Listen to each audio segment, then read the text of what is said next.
know what I was thinking, Mambo? I want to get this fucking soundboard all hooked up, dude. Do all the little sounds and shit. Oh, yeah? I just didn't want to take your job, though, dog. I didn't want them to hit me. You don't up. have effects in it? I did, but then, I don't know. Let me see. Oh, shit. I don't even know how to turn it. I did, dude. I don't know what There's happened. probably applause in there and like a drum roll and all Yeah, that shit. there's like the whole bank and shit to go into here, but that's what happened, dude. So when you put the memory card in, it formats it and it saves the sounds onto the memory card. And then I switched another memory card for some shit. It messed everything so then it up. messed up all my Okay. sounds, dude. Yeah. But main thing is I just didn't want to take your job, bro. Because I don't want to have It's to all fucking good, dude. be Trial and on error. there. That's how you learn, though. Yo, what's up, everybody? Welcome. No, I couldn't do it. You're fucking professional, bro. Do you ever get nervous? You know what? I get more nervous like in public now.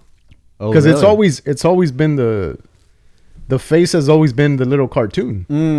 And now that social media is a big thing now, like, you know, the people I talk to, they always tell me like, yo, you need to show your face more and you need to do all this, you know, the stuff that I always avoided. Got Yeah. you. Yeah.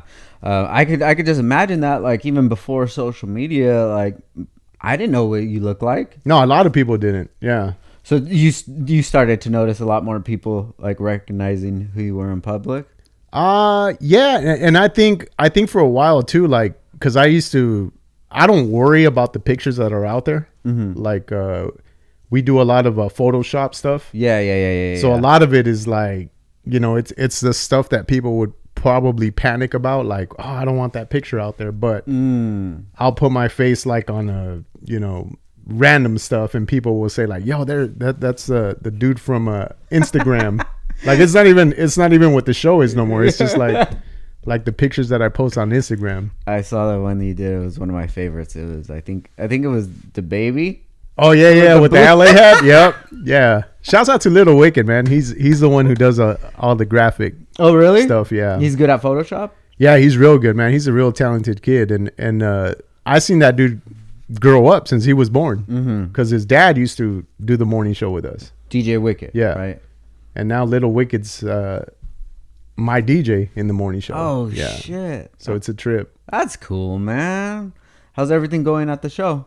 It's going good. A lot different, but you know, can't complain. I know we were chopping it up off air a lot, and I was telling you, like, I see a lot of people complain about the most random stuff, and you know, to see real shit that people go through, you know, I can't complain, man. Yeah, no, for sure. I always try to say that, like, if you hear me complain, don't even listen, dude. You know, it's just you just get caught up in your own life. And it's your own life, and you have your own issues going on, and just like fucking something happened, you scratch the tint or something like that, you know, and you're just like, fuck, pissed off, and then. Or you're on your way to work and there's the traffic's backed up and you're like, fuck. And then there's an accident. Yeah. Like, he's fucking idiot. But like, who could have died, bro? Yeah. You know, they're not worried about you with being late 5 minutes. Like, Yeah. You know, it's all about perspective, man. And you think about yesterday when I was going home, there was a big accident on it was the opposite of direction. And I'm like, man, I feel bad for a lot of those people on the other side of the freeway, because it was backed up for hours, and all I could think about was like, you know what, you could sit there and complain, but you know, someone might have lost their life. Yeah. So you know, that I think like that a lot more than just, you know, complain about little shit. Yeah, because it could be so easy just to start complaining about little shit. Yeah, and it's like you said, it's real easy to do that. Yeah, especially you, bro. You got all kinds of shit going on. Oh all day, man, not as much as you do, bro, but we'll keep passing the blame, dog. You hold that. No, but it's you know, the morning show is a blessing to continue to do it, man. It's been over 25 years that I've been doing the show, so that's so dope to still be doing that and catering to a whole younger generation now. It's crazy to see that a lot of people that started listening to us, they were kids, bro. They were going to kindergarten. Their parents were driving them, and now for them to be introducing me to their kids is crazy. Yeah, no, for sure. Yeah. Because even before that, like when I was growing up, it was like we didn't have social media, or you didn't have access to all the music that you wanted, or even like iPods and things like that. You know, all of the music that you got was from the radio. Yeah, that's where a lot of people discover new music, and you know, I listen to a lot of podcasts, and I'll listen to a lot of like presentations, like where digital and all that stuff is going. And you know, everyone says that back then radio was kind of like the social media. Like you went to see, you know, what clubs were popping, or what new music was out there. Yeah. So now it's kind of like radio is like kind of like took the back seat to a lot of the stuff that's going on now, because, you know, there's streaming services now. And like you said, social media, YouTube, like there's a visual to everything now, and radio has never had a visual. Yeah. Yeah. So how do you feel about radio continuing on in this atmosphere? I think it'll be around. It's free. You know what I mean? I think all the time something new happens, a lot of people want to jump on it. But we also got to remember, not everyone has the same lifestyle as we do, where they could afford, you know, an extra $5 a month or $10 a month for a streaming service. For So sure. I think radio will be around. It won't be as big as it used to be. I mean, I've seen it shrink so much in the past 3 years to where, you know, we used to have a team of people to probably 4 people in the building now. Oh, wow. Yeah. And do you have relationships with other radio stations? Like, is that the consensus from everybody? Yeah, I think my relationship with a lot of people is I always like to network with people, and I've always been like that since I got into radio. But I think, you know, even back when I started doing the morning show, there was guys doing nights and doing street team or interning.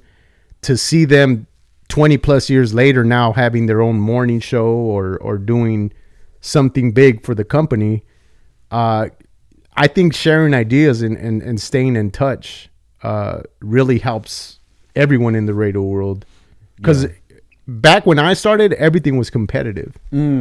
So it was a thing to talk smack about your competitor. Now, like we encourage people just to listen to radio. Yeah. Like it doesn't matter if it's the competition. I mean, at the end of the day, they're supporting, you know, my career, like what I do for a living. Yeah.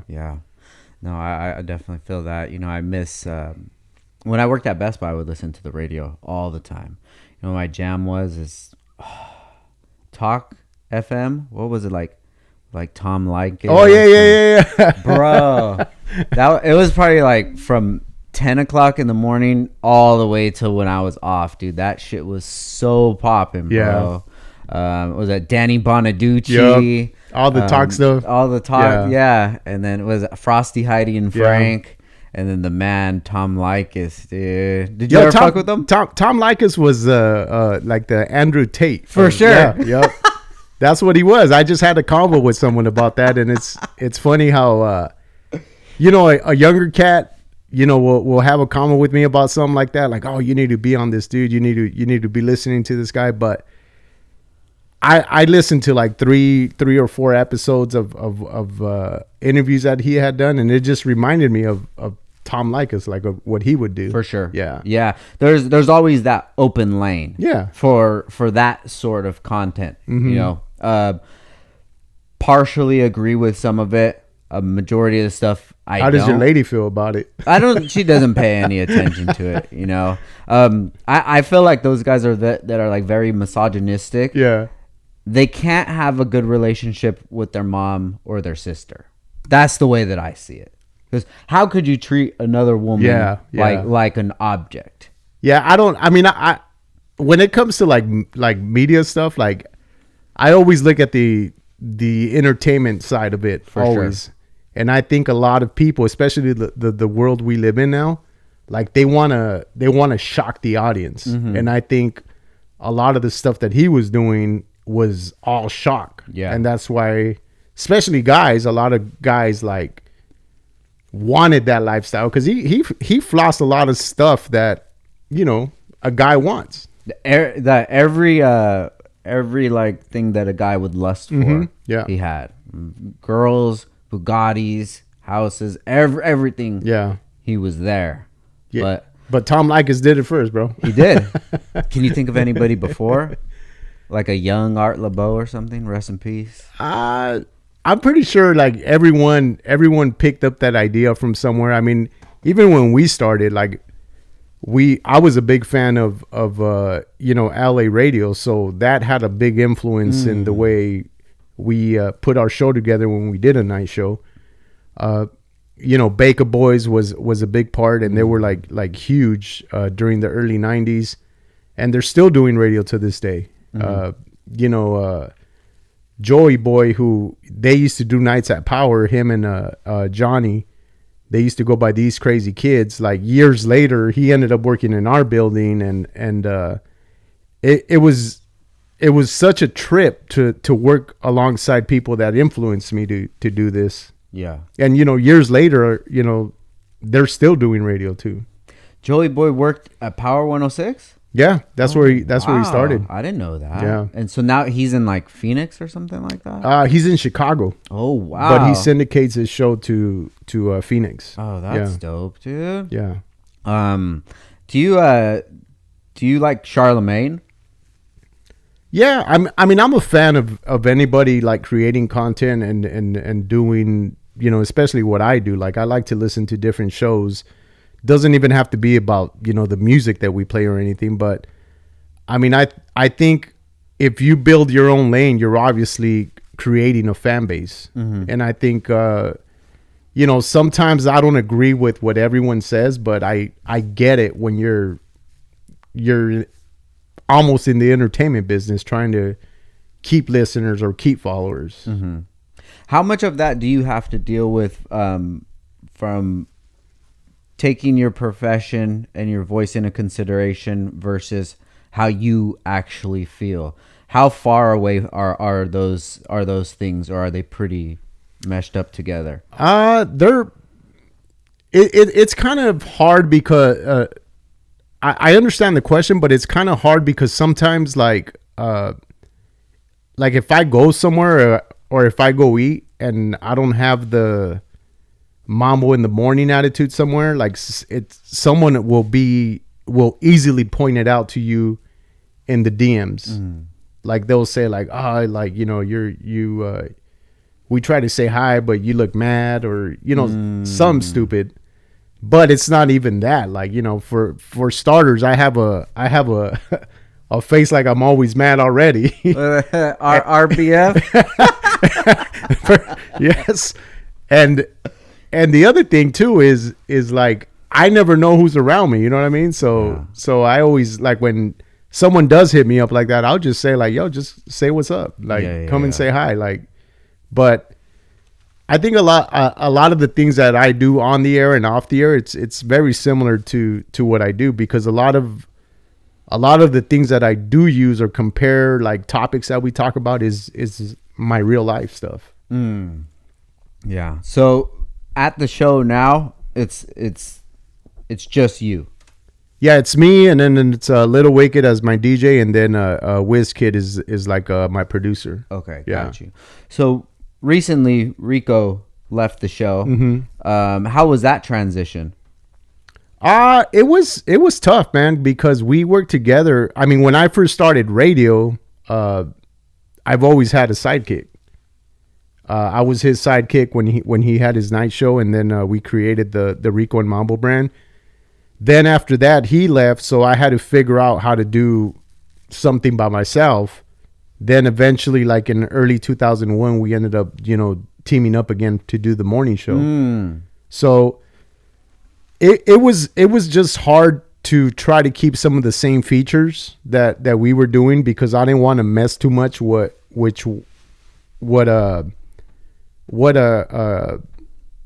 features that we had that created the show. So dilemma of the day, they were always going to tie it to Rico and Mambo, you know what I mean? So keeping that was kind of a tough one, because that's something that we would post on our social media. So for a while, people were always asking, they would read the dilemma, say what they had to say about it, and then they would say like, by the way, where's Rico? And that went on for a long time. Yeah, but he ended up moving away to Texas, and he wanted to get away from the business for a while. Yeah, shout out to him, man. I wish him the best out there. Yeah, and he I think it was like maybe like a couple months ago he announced that he got back into radio out there. So very cool, man. So. Speaking of those features, man, Dilemma of the Day. It's a beast, right? Oh my god, dude. That's one of those things where you realize that maybe your problems aren't that big, dude. Yeah. And you know what? I think like right now too, like I've realized, because we get like 2 or 3 dilemmas a day, but I've realized too how a lot of people have rich people problems. Oh shit, really? Like it's really not a big deal like what they send in, but I'm like, seriously, like you're gonna try to stop the world for this? Yeah. And it's not even a big deal. It's almost like rich people problems. Yeah. What's one that sticks out recently? Ah, man, you know what? This year, it's a lot of relationship, like wives complaining about the husband, or vice versa. But it's like, to me, it's like boyfriend girlfriend problems, high school problems. But these are like married people, like dealing with like high school shit. Yeah. Which is funny to me, because if you've been in a relationship, we all go through that. And then you think about when you mature, you think about some of that shit. I was like, why did I make a big thing about something stupid? For sure. But yeah, it's a lot of like bullshit problems, but everyone deals with it. So that's why, Dilemma of the Day like has been around for so long. Yeah. Every time I see one pop up, I always try to give my 2 cents. And it always seems like I just want to go in attack mode. I don't know why. There's people that go in there just to start an argument with somebody. For sure. It seems like it. Sometimes I'm just like, man, this is a pretty crazy ass problem that you got going on there. I do not wish this problem on anybody, man. Yeah. I think one of the funny things too is like when I do run into someone and they'll bring Dilemma of the Day, and they'll always say like, hey, I'm gonna send mine. And then it's funny when they do send it, because now you have a face to the person who sent it. You feel that they're real? I think some of them are, but a lot of the ones that I've been getting lately too, they come from someone else. Like, oh, my friend wanted me to send this for you, but I really think it's from them. Oh, gotcha. But they kind of use it as like, I'm just the middleman in this. Yeah. That's funny. I always love that one, dude. I never get to catch it on air, because I would listen to the radio when I'm on my commute or what have you. So, but you could just listen to the app, right? Yeah, we got the app, but I've noticed that Dilemma of the Day, it's grown more on our Facebook page. For sure. I don't know why. It just seems like that's such a good platform for it, because you could just read it, and then you actually have the feedback from the people, and then you just see how people like receive the problems or whatever. Yeah, and I think Dilemma of the Days is something that they've done in the newspaper back in the days a lot. It was I think it was called like an Ask Annie section or something like that. Ask Abby or something, that girl with the red hair. Yeah, and what happened was when we got it on Facebook, we started getting like comments from everywhere, bro, all over the world, all over the country. So a lot of the comments are like, people in the East Coast, and it's just funny to see people from the 805 argue with someone from Alabama or something about the way they live and the way we live out here. Bro, it's totally different. Oh yeah, it is. It's totally different. I was just having this convo. We just went snowboarding, and you go through all these like little ass towns. I don't know what it is, like Bob Pear Blossom or whatever, and you're just like, man, I would not want to live out here, dude. And then you get there, and all the workers, they're just like mad rude and shit. I'm like, I had to take a step back. I'm like, yo, these people probably live in that town And that they you never just go passed nowhere. through, and Yeah. they've always lived there. Yeah. So of course their idea of what life is going to be completely different than us. Yep. And especially somebody from, you know, Alabama Yep. trying to comment on things that happen over here. I'm like, bro, you have to take everything into consideration. And I think, you know, the world we live in today and the way how a lot of people are outspoken in their beliefs, you especially when it's like a relationship dilemma, you get someone from a small town like Alabama or somewhere where they'll comment something like, "Oh, that's your husband, you got to listen to him."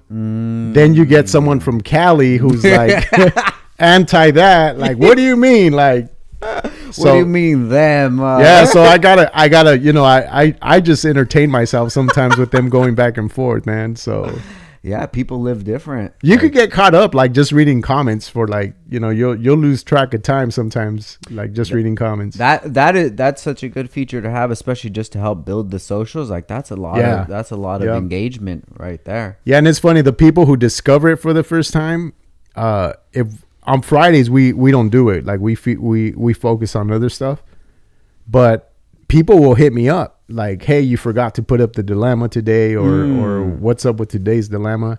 So just recently, this year, I started just randomly posting it, and you know the interaction with the followers is still happens, even though we don't do it on the air on Fridays or the weekends. Okay, so Friday, Saturday, Sunday, you're still posting a dilemma, Yeah, but it's not on the radio. it's not on the radio, but we shit. post it on the Facebook page, and it just you know creates its own little entertainment Yeah. for people there. It's crazy how everything just like it merges, and how Yeah. everything could work together as long as you're just putting the dots together, you know? Yeah, and someone I forgot where this person was from, but they were asking me like, how did I come up with dilemma? And they're the ones who told me like it was the same stuff as the Ask Abby or Ask Annie section. And they pretty much said that they don't even watch TV no more, that their entertainment is you know, the Instagram or the Facebook. Yeah. So a lot of people get their entertainment, you know, outside of the TV. How do you feel? Where do you get your entertainment from? Probably on social media too. I mean, I have my accounts that I go for my entertainment, like, you know, the Fool's Gone Wild and Mike Meds. He's from the 805 Yeah. too. He posts some crazy stuff, and I feel like that's my entertainment now. Like I still watch TV, but I don't watch it as much as I used to. Yeah. Dude, Fool's Gone Wild turned into a movement. Yeah, bro. man. Isn't that crazy? Dude, they post like their reach and numbers sometimes, and it's amazing. No way. How many millions of people they hit, bro. We had Frank Hernandez on before, the commitment soldier. We had him on the pod, and he would do man, I forget what his segment was on Fool's Gone Wild, but he would tell like a story. Well, he was on a sick one or something like that. And I was like, I have to get this fucking guy on the pod. Dude, he told a story one time where he said he went to to go pick up drugs or something from someone. And he said, dude, I would just hear shit in the attic. And then the next time I came, I hear shit again. So I'm like, hey, what? And then the guy saw that I noticed. He's like, hey, you want to see something? So he pulls down the ladder to the attic. And he's like, go look up there. And he said, I just seen some like 3 or 4 tweakers up there, just all skinny and hanging out. And he's like, yeah, those are my pets. I just feed them every once in a while. What the? And I'm like, what the fuck, dude? Insane. That is bro. crazy, bro. But that's like a whole different life. Because shout out to him, man. He's recovering, and he's been sober for, I think it was like maybe like 4 years or something now. That's a dark road to get out of, Yeah, bro. man. But once you're on that road, I'm sure you see some Crazy shit, shit, dude. Because you're already in the field of things being illegal. So it's like anything after this point, you're kind of already signed up for it. And you know what? Someone else would probably tell you that same story, and you wouldn't believe it. But Yeah. coming from someone that you know's been through it, like you're like, shit, I believe you, dog. I believe you, dude. Yeah, but Fool's Gone Wild. He said that the guy worked like at a paint shop or something and just had an idea, and then it just blew up. And like that's such a good market to be in. Yeah. because that's so that like that fool is your cousin, your friend, somebody you know. Yeah. Somebody has been in those situations like, oh dude, it's so funny. And then like his sense of humor, it translates well. And yeah, his jokes are I mean the sock chick, like, you know, we all can relate to that for sure in this area. So for sure. So it's funny to even see like I think they recently posted Tony Hawk. Oh really? He brings it up. Like a lot of people just I did randomly bring it actually up. see that on Yeah. Tony Hawk was like on a podcast or Yeah. something, right? Yeah. Because it's definitely a full culture. Yeah. You know? they just put the name on it, but it was definitely a Yeah. full culture, dude. You know, they came up with that And that song.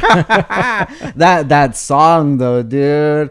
The bitches in my life talking about that's so fucking funny. Dude. You know what's funny? They've dropped, I think, two music CD albums, and on the second one we actually did a radio show with them. I remember I listened to the whole album on the radio show. Yeah, so we did something with them, and man, the reaction from the audience, like I thought, like, how are people gonna take this? Because, you know, radio's usually commercial music, you know, hits.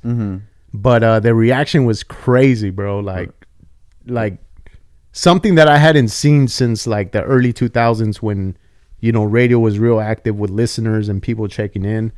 So that was kind of like the first I don't know, like a feature show that we did where it actually got produced and we were interacting with people, and I hadn't seen that for a minute, bro. It was awesome. Yeah. Dude. It was really good. And you know, the music that he was putting out it's would you consider more of like comedy kind of music? Yeah, I mean, it's just the shit that you know, like, people can relate to. It's For just sure. like when you go see a comedian, you're gonna go see someone or you're gonna have a favorite that you could relate to, or you like the way they deliver their comedy. Yeah. But yeah, like when you say the full culture, I think that's the perfect way of saying it. For sure. That, and then another shout out to Fools Gone Wild, man. With that Frankie Quinones. Oh yeah. That show This Fool on Hulu. Bro, that I saw the billboard and I'm like, oh my god, this is so stupid. What is this about? You know? Yeah. And then I actually watched it and I'm like, oh my god, that's so fucking funny. But dude. you know what it was, and your reaction that you did right now is the same one I kind of had. Like I really wanted to support him because he's from the 805. Oh really? He's from Camarillo. No originally. shit. Yeah. Oh wow. And I think he's from Oxnard originally, or you know. Yeah, we'll claim Oxnard. He's from yeah. Oxnard. So he's from the 805. but when you said that, I think we're so used to the stereotype stuff that they use, you know, a role like Frankie's. But when you look at it, it's actually shit that you could relate to. Kind of like the Fools Gone Wild. Like it for sure. It looks like a stereotype thing, but like you could almost connect a cousin or a friend to a character. Definitely. And then there was that one episode where he just like got out of jail. Oh, and he's like, look at this fool's all gay. He's like, can't be saying that. All the stuff, right? This is how he would dress and shit.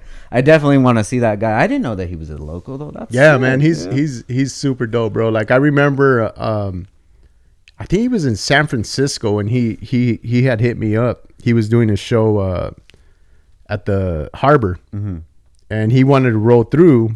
And it was a trip because, you know, I've never met him until he came into the studio, and that's where he told me he had grown up out here, and I slowly see him, you know, do his thing. But that dude works, man. Yeah. And to see him doing like a lot of the, you know, some of the podcasts that I listen to now, I know the funny one that I seen him in was the Bobby Lee. Have you seen that one? Dude, my sister was telling me, and she's like, you have to watch this shit. So it's just funny to see him create all these different characters. Yeah. You know what I mean? So he's a Cholo Fit, right? Yeah, he's Cholo Fit. Yeah. Cholo Fit. Yeah. I know a lot of people know him from that. Yeah. That's actually where I knew him from, was I'm like, oh shit, that's that Cholo Fit guy. And then I kind of recognize his name after that. I'm like, oh, okay, this guy's a comedian. I get it. But yeah, shout out to him, man. Yeah, he's. I remember the first time I seen him use the Cholo character. It was like what's the dog whisperer? Oh, Caesar Milan, I think it is. Well, they did a twist on that and called it the Cholo whisperer. And it was like a little skit. It was funny, bro. And that's what, like, yo, that shit's funny right there. Hey, no wonder it connected so much with me because he's from out here. Yeah. I'm like, this dude has to be from like somewhere around here, dude. Yeah, if you search him, bro, like there's like certain, interviews or things where he brings up. Oh, really? Yeah, I think his parents still live in Cameroon. Oh, that's what's up, dude. Hell yeah. Speaking of comedy, on this Friday we're gonna go see Tim Dillon. Do you know who Tim Dillon is? Yeah. We're gonna go see him at Levity. That should be pretty good though. I love Levity. You ever go there? Yeah. We used to do shows there like once a month. Oh, that's right. And then we've built relationships with a lot of the comedians because we've always been a fan of promoting their work. I think comedians were hustlers back when I first got into radio because they wanted their shows to be successful. So when they would come into the market, we didn't have no TV stations or anything big like that. So they always like to do radio. Mm-hmm. So building a relationship with comedians back then and to see them now where they're at, it's just dope to see what success you can get from just continuing and being consistent on doing your craft. Yeah. Yeah. I listen to a lot of comedy based podcasts. I listen to Rogan a lot, and he'll have a lot of comedy people on there, and it really just sounds like a grind. Yeah. So some of the first comedians that we did, like Gabriel Iglesias, he's one of the biggest comedians in the world now. That dude was doing like little lounges like in Oxnard. Oh, wow. Like back when I started doing radio. And then Felipe Esparza was one of his openers. He was the first guy actually that I heard him use the word fool as to brand something. Yeah. Because he has the What's Up Fool podcast. Oh, okay. That's what's up. Yeah, and I remember he had gave me a shirt and I just wanted it because it said the word fool on it. But I mean, it's so dope to see their grind, bro. Yeah. Yeah. So it is, dude, and it's very motivating. Because if you personally hadn't seen a cousin or a friend or something grow up and then become successful, anybody could tell you like, oh, this is how you do it, but it really doesn't resonate. So the more you start to see people locally or people that you've seen grow from the bottom and then you just watch their work, then it kind of like paints a picture in your head like, you know what, yeah, everybody can do this, and it just takes that every single day, focusing on it and building towards it and learning from like your L's that you take, learning from the lessons and learning what works, what doesn't, and then just taking like those risks, Yeah. And I think like, being consistent and doing the work. There was a conversation that I have heard from a comedian. They were talking about a comedian that I knew, and I know he's funny, and he still does comedy, but it's sad when you hear like other people that know he's funny they're doing the same thing, and they kind of say like, you know what, he's good, but he could have been a lot better, but he didn't want to put in the work. And some of these cats, like they'll be an opener for a headliner and travel the country just to build that network and that fan base. And sometimes you get caught up in your comfort zone, and it's sad to hear like the story I just told you, like that dude could have been big, but he was lazy. Yeah, definitely. Talent will only get you so far. You got to put in that work. Yep. Speaking of comedians, do you see that Whitney Cummings when she was going to come to Levity and Oxnard? Oh, bro. You know what? A lot of people tag me on that. And it's funny because we've had her on the show before. Oh, okay. And I had tweeted something, and then she replied to it. And when I seen the video, it looked bad, bro. Did it resonate to you as a joke? No. Me neither. Yeah. I mean, it's one thing. It's one thing to be at the comedy club and the comedian jokes about like, where the fuck am I at? sure. Like all I seen was fields in this. You get a lot of comedians doing that. But when you're doing whatever, I don't know if she was doing a podcast or she was just promoting something. It looked like she was on a podcast, and then from the clip that went viral was another podcast that will do like recaps or whatever of like media that goes viral or something, and they were the ones that were sharing it. See, and the way I judged it, like I'm a big fan of comedy, bro, and I like roast. I like the very dark, inappropriate humor. Same. So I'm pretty open minded when it comes to comedy. But when I seen that clip, I was just like, oh man, she's shitting on the wrong place, bro. For sure. Yeah. And sure enough, like, you know, people were sending me the clip, and then they did their own thing, like, oh yeah, try to come to Oxnard, see what happens. And I was like, oh shit, it's gonna get real now. She's gonna get fucked up. But what I tweeted was a reaction that I was seeing, that I seen happening as I tweeted that. All I said was Levity Live or Whitney Cummings better cancel this show. It's not going to be good or something like that. Then she replied something like, you know, oh stop, it's just comedy or whatever. But people started going in on her, like local people, off of that reply. Yeah. It for anybody that didn't see, I'm sure you could YouTube or just put Whitney Cummings Oxnard. Yeah, I've been to Levity so many times, and I've seen so many comedians that I really love, and that's like their opener. You know, like, oh, where the hell are we? What is this? What? And it's funny. Yeah. But she didn't make it funny. It wasn't funny, and that's your job as a comedian to like to say edgy things, but just to make it still a joke. Yeah, you know, she was being very disrespectful, and then now what it made it seem like is that she is so high and mighty that her following is gonna come no matter what she says, no matter if she shits on Oxnard or what have you. You know, we were talking about this yesterday. I had Smooth on from Smooth Barbershop. Okay, that's a homie right there. Yeah, hell yeah, dude. We were like, I'm super critical of Oxnard, but because I grew up there. If you didn't grow up there, nah, don't say shit.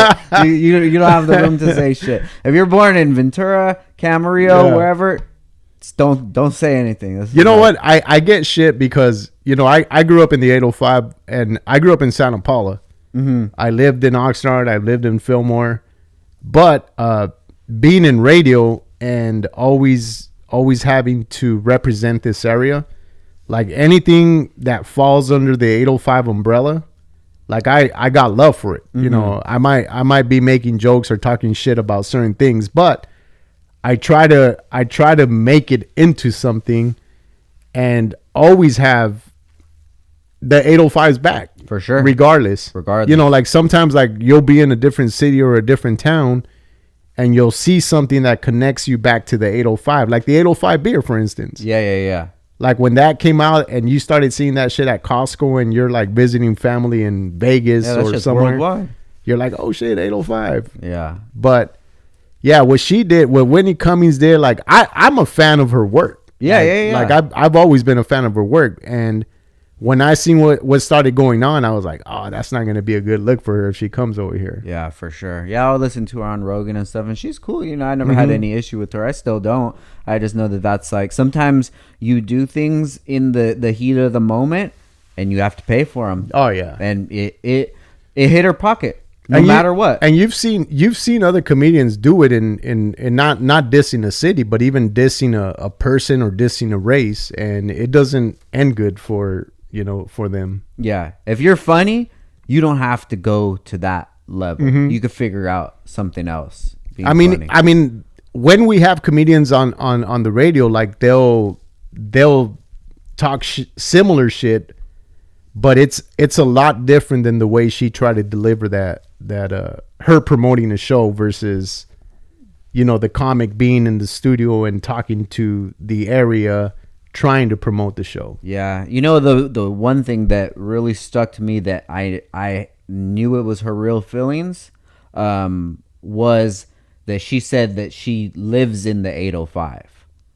And I'm like, okay, if you live in the 805, Oxnard already has its stigma, and you know it already has its stigma. So that's why you were like going ultra in, because I'm sure a lot of people that live in like TO or something. Yeah, I've heard it. I've heard it. Oh, you're from Oxnard, you know, over the hill. You always feel that, and you're like, damn, man, like Oxnard, you can't be talking about it like that, you know, because it's no matter what it is, bro, it's such a beautiful city, dude. It's such a beautiful city. There's so much culture. You know, we recently moved to Camarillo, and we love Camarillo, bro. But when we go to Oxnard, we have to go for an errand or something like that. I'm like, damn, I kind of miss this shit, dude. There's like culture, bro. There's so much car washes and shit, and then you see lowriders driving around and Taco Man, and just like just the feeling like on a Saturday, Sunday afternoon, the parks are all popping and shit. You're like, dude, this is culture, you know?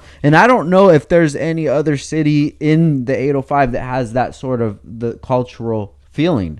Yeah, I think I think they're the bigger ones, obviously, but I mean, I think, you know, like, you know, I see that in Santa Paula, and I see that in Fillmore, but I mean, I think you're right. Like, you know, I've never lived in Camarillo, but I know like sometimes like when you're looking for the elote man or the paletero, you're not gonna find it in Camarillo at a random corner or something. Hell no, dude. You have to go to Oxnard. You have to go to one of the hoods, and then, you know, they're in every corner. Hey, you're totally right. There's pluses and minuses to everything. Yeah. And at this stage in this age in my life, I want that like calm, chill life. Yeah. You know, not super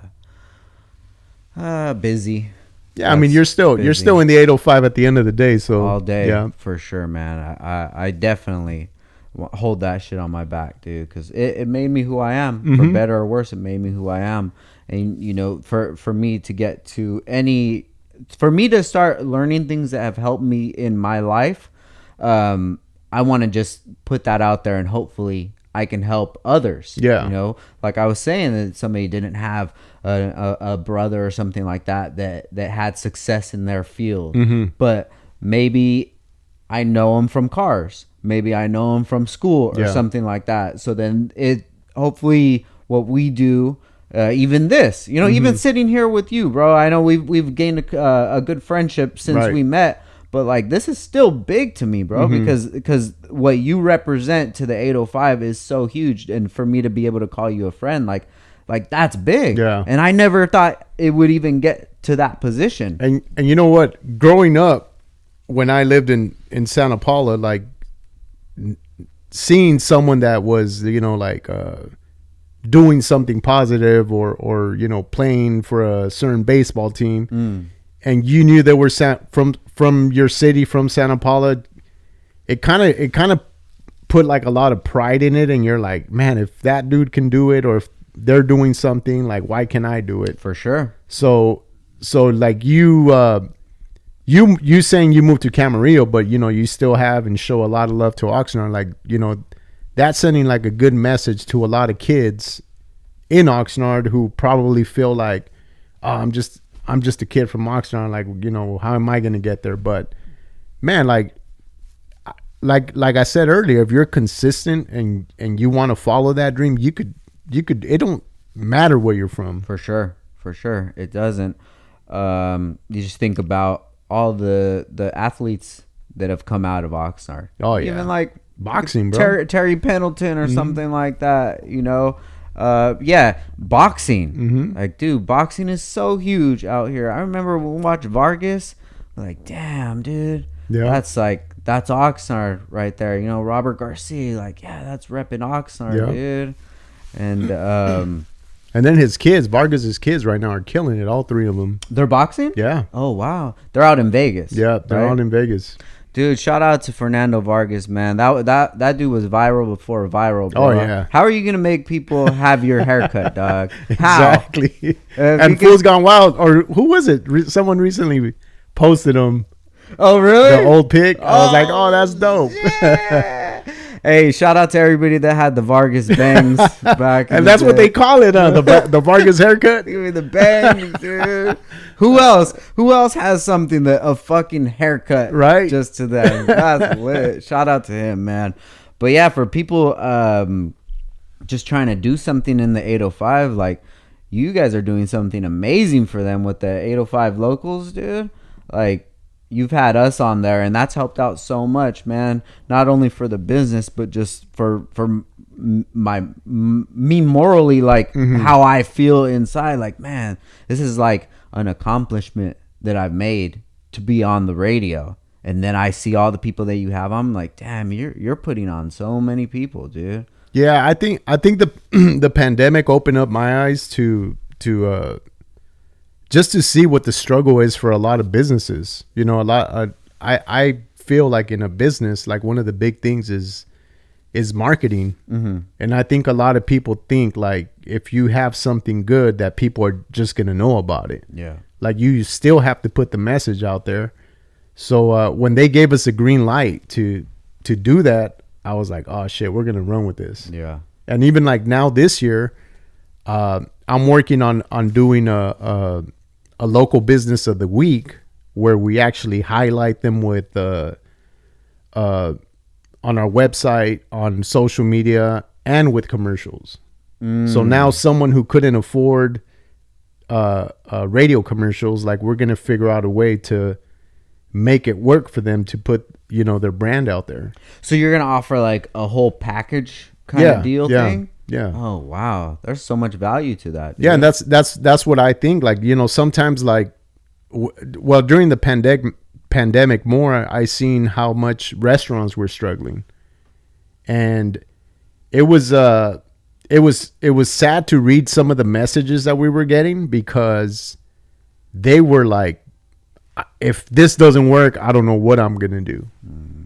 So, you know, obviously we didn't have the money to help them, you know, stay open, but we could use our platform to put the word out that this restaurant is open for business, and kind of give details of they're doing carry out, they're doing deliveries. And that's important. Like, you know, people ain't gonna know about your restaurant just because, you know, you have an open sign and open the doors. For sure. Like, you gotta let people know what you're offering, your hours, and all that stuff. Yeah. Have you had somebody on there that like really surprised you? You know, what surprises me a lot till this day is when people go in there, because not because it's for them, but it's because, you know, their mom or dad are the ones that run the business, but they're there to be the voice for the business. To see the reaction when they figure out that radio works for them, because they look at radio as like, I'm just gonna be here and talk about it. But when they give out like their social media, like, you know, their links to their Instagram, and they'll be sitting there, and the reaction when they say like, I just gained 100 followers. Yeah.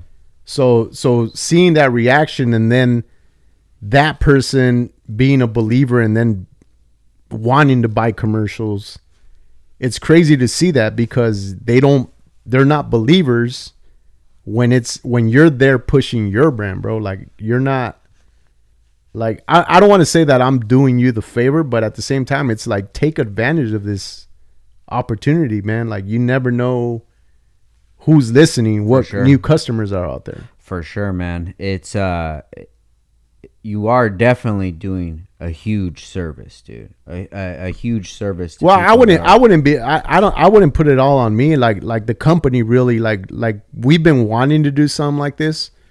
I think years ago, Rico and I started doing it with teachers. We used to put the spotlight on teachers and do the teacher of the week, because we knew that teachers used a lot of their own income to buy supplies for their classroom. So if we knew a bunch of people, why not get like sponsors to give them a gift card, give their kids, whoever nominated them, a pizza party. Yeah. Like that might sound cheesy, but I remember when that shit happened when I was in school. That was like a way to get out of doing shit and just have a little classroom party, bro. Dude, when they rolled the TV in, Exactly. I didn't care. Reading Rainbow, bro. Put LeVar Burton or whatever. Put Yeah. that fool on for a little while. I'm having a good time. But no, you're definitely right, man. And I've seen a lot of people that I know that they're on their hustle. I see them post up and they're like, dude, check us out on the radio tomorrow. Yeah. I'm like, dude, hell yeah, man. That's so sick, dude. But I get what you mean about, marketing and some people not understanding the value in marketing. How much do you lend towards that of being like the old mentality of business versus like how new things are done nowadays? Well, I think everything out there, I mean, especially like social media, they're all tools for what you're really trying to do. Mm-hmm. And I think as long as you're sending all the same message on all of them, it's good. Because sometimes I'll see brands and they're pushing one thing on Instagram, they're pushing something else, and in my mind sometimes I'm like, okay, well, are you a clothing line or are you you know what I mean? So, well, let me get your opinion on this then, because before we even met, you see Downstar around, but you didn't know what it was. Mm-hmm. Right now we have Downstar Skate, and then it's grown since I met you, bro. Like you weren't a skate shop. Yeah, we weren't a skate shop or even the podcast. Yeah. It's everything is growing, but do you see it? How would you run it? Would you have all three accounts doing their own thing, or would you have one that's just an umbrella of the entire company? Probably the umbrella, because I'm involved with Persistence Culture, Mm-hmm. and I'm a partner in the media department. But overall, like the Persistence Culture family is like, like I support like the gym part, like Persistence Culture as a brand, like as the umbrella, like there's a lot of things that are there, just like Nike, Nike, you look at Nike, if you're looking for soccer shoes, Nike has them. Mm-hmm. You're not going to go look for Nike soccer or whatever. Like you just know the brand. Yeah. So I think like pushing the brand, because I do remember when I told you, like, when I seen the sticker, I was like, what is it? Is it a clothing brand? Is it a record label? Like, for sure. I remember asking you that, but now that I'm looking the way people move, because I think a lot of us get caught up in our way, mm-hmm. and we don't see how the world is changing. But I think you are open to everything, just like us with Persistence Culture. Like, why wouldn't you have like a record label down the road if it makes sense for Downstar? Yeah, no, for sure. Whatever interest that I have, I'm figuring out how to make anything it work. Yeah, could be under the Downstar umbrella. So would you say we have the skate profile, keep growing that by itself, and then every once in a while put stuff on the main page Downstar with skate stuff, or just consolidate everything to one? I would keep them separate, because I mean you're heavy on the car world, mm-hmm. The skate stuff, and you see it in your lifestyle, bro. Yeah, it's not That's what I wanted to come off as. I wanted to come off as genuine, because I don't like to support people who are doing something that it's not genuine. Or they say like, there's a lot of money in this. For like, sure. Let's do this. Yeah. Yeah, for sure. Man, which brings me to my next question, dude, is like, I have this buddy who has a YouTube channel, and I was watching his channel, and he said a couple things that were like keywords to me, like, oh, I gotta just make sure that they're not playing any music. I don't want to get demonetized. Mm-hmm. And then another thing about like, oh, how the following's changing or whatever. And I'm just like, how much do you sacrifice your creativity for the way that the machine runs? Where do you find like your fine line between keeping the brand or whatever you're doing in a certain way, but then doing other things? Because like me, for instance, myself, like sometimes I'll do a podcast, and if like a sound is playing or music's playing or nothing, like if it vibes, or if an edit I'm doing, if it vibes, like I'll take the L on the monetization. And it's easy for me to say because I'm not making thousands of dollars per each upload. But how important do you think that is keeping your creativity versus like just doing or not cussing in YouTube videos no more because the algorithm just changed? I mean, for me personally, like I mean, it's happened a couple of times on my Instagram. You know, a lot of that stuff you could monetize it now. There's been a couple of months where they like suspend my account for the month where I can't monetize it. And like, I guess I'm like you, I'll take the L. I just been figuring out these past couple of years, like it's not all about getting a check from, you know, I work for the radio station, but at the same time, it's like, you know how they say like your 9 to 5 pays the bills and the 5 to 9 is your hustle. So with the persistence culture stuff, like that takes up a lot of my time. You know, and some of the little things that I do have to buy for it comes from my 9 to 5. But at the same time, it's like I figured out how to monetize my Instagram, how to monetize the Facebook page. But I don't see I don't see me like not using music or certain things. Like if I'm gonna take an L for that month, I'll figure it out next month. You know what I mean? Yeah. I mean, unless it's like it's gonna be a major hit where it's gonna affect my family. Yeah. And then like today was a good day. Like chill out. Or, like, you're good, Ice Cube. We'll just put something else on it. Yeah, but I see what you're saying. And I've seen that happen with people. Like some people like forget about like what's going on in the real world just because they want their numbers to be right. Yeah. Which I ain't mad at you if that's what your goal is. Yeah. Do you feel like maybe content is gonna change where the people that obviously do that and doing it just for the numbers and just doing it for, you know, the brand deals and things like that, do you think that is becoming too transparent and it's kind of like off-putting? Well, I think people with money are the ones that are buying a lot of this shit. I mean, I don't know if you heard, but I mean, music, I consider it like a you know, like content. Like, so Justin Bieber just sold his music catalog. This fool's like, what, 27, 28 years old? He sold his entire music catalog for $200 million, bro. Like royalties and publishing. Wow. So he pretty much sold his content that he's created since he was, what, 13 when he first got into the business. So that's not a bad deal for him. You know what I mean? That's pretty much the money he would have made in the next, I don't know, 20, 30 years off of that. Yeah. He just got it up front.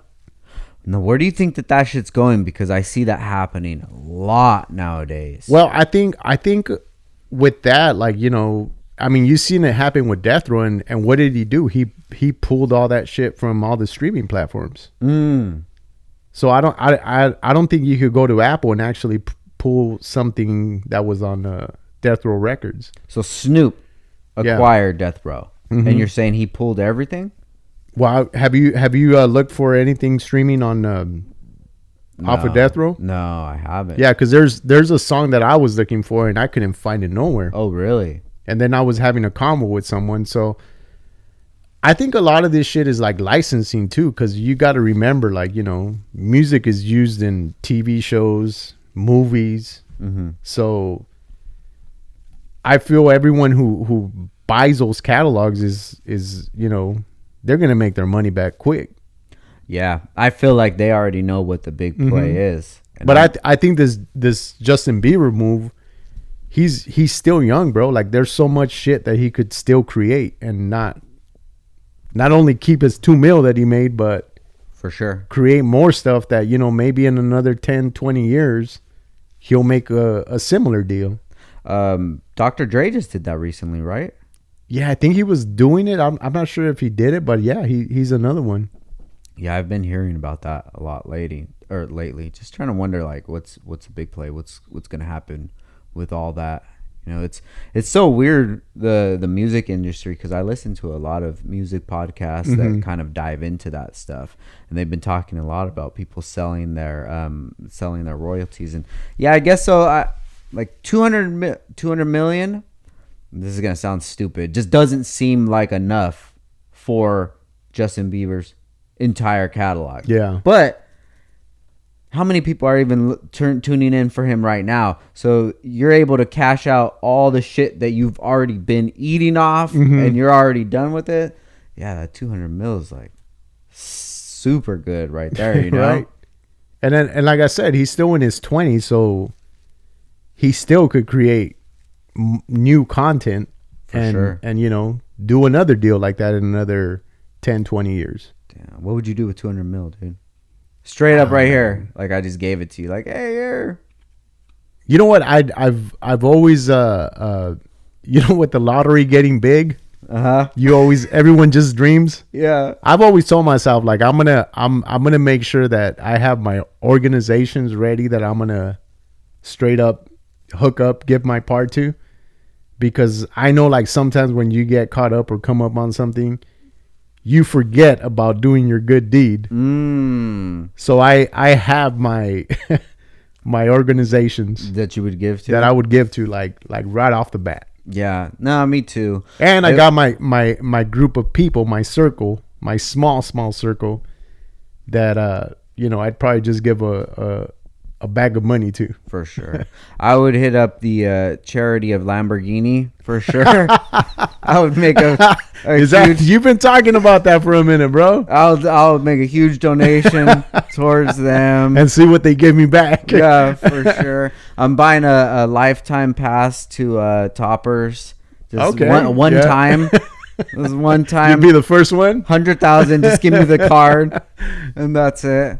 But yeah, I don't know, dude. That's a lot of fucking money. There's so much money out there nowadays, dude. There is, dude. And I just think about, like, I just think back to when I was, you know, young growing up, and I said, like, man, I can't wait to make $1 million. Yeah. But now, like, you sit that and you're like, that's it. Like, that's for sure. That's all I was dreaming for. For sure. Yeah. I look at all the dreams that I had when I was younger. And they're much bigger now, bro. In my early 20s, I'm like, man, that was like such a petty dream. Yeah. You know, because that's where your headspace was at. Like, oh, all I wish is that I had this or I had that, then life would be amazing. Right. You know, and it's not about what you have. It's like about the journey that you go through and how dope this journey is actually going to be. Because, like, the money that's just one tool. So that's basically like saying, like, damn, I wish I had every single tool that Snap-on offers. It was like, all right, you have everything here. Yeah. Now what the fuck are you gonna build? Yep. What are you gonna do with all these tools? Yeah. And I think when you mention the, like, you know, you have 200 mil, like, what would you do? Bro, I've always told myself, like, yo, like, 20 years old, end of the first quarter. 40 years old, you're at halftime. 60, end of the third quarter. So now, to me, if I get to 80, that's a good life, bro. Hell yeah. So I'm always thinking, like, if I could use $1 million per year to live. So honestly, like, out of those 200, I'd probably give to who I would have to give, and then the other keep 40 mil per year or whatever life I have left. Yeah. And then just, you know, who knows what I would do with the rest. But I don't know, man. Like, I think a lot of people, like, get caught up in, like, the big house. Like, I was like that at one point, but now I'm like, fuck, that's a lot of shit to clean up and maintain and do all this shit. Yeah, I was listening to this one entrepreneur, is Andy Frisella. He was talking about how he had, like, this big ass pad, and he's like, bro, I have to have people here 24/7 maintaining the house.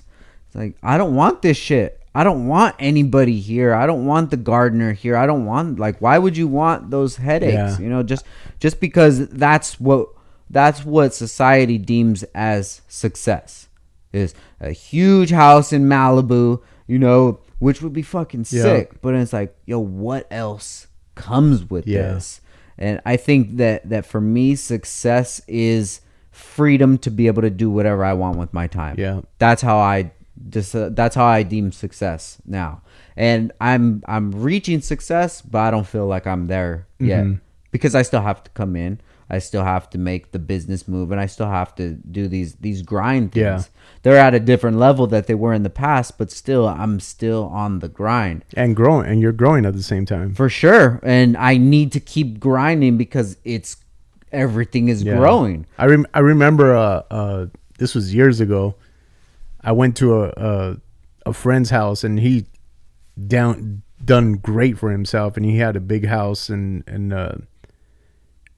he showed me his water bill, and I was like, that's fucking more than what I pay No shit. for my monthly, and that fucking really threw me off, bro. That's just his water bill. And then like when we were talking about it, I was like, yo, why is your water bill so much?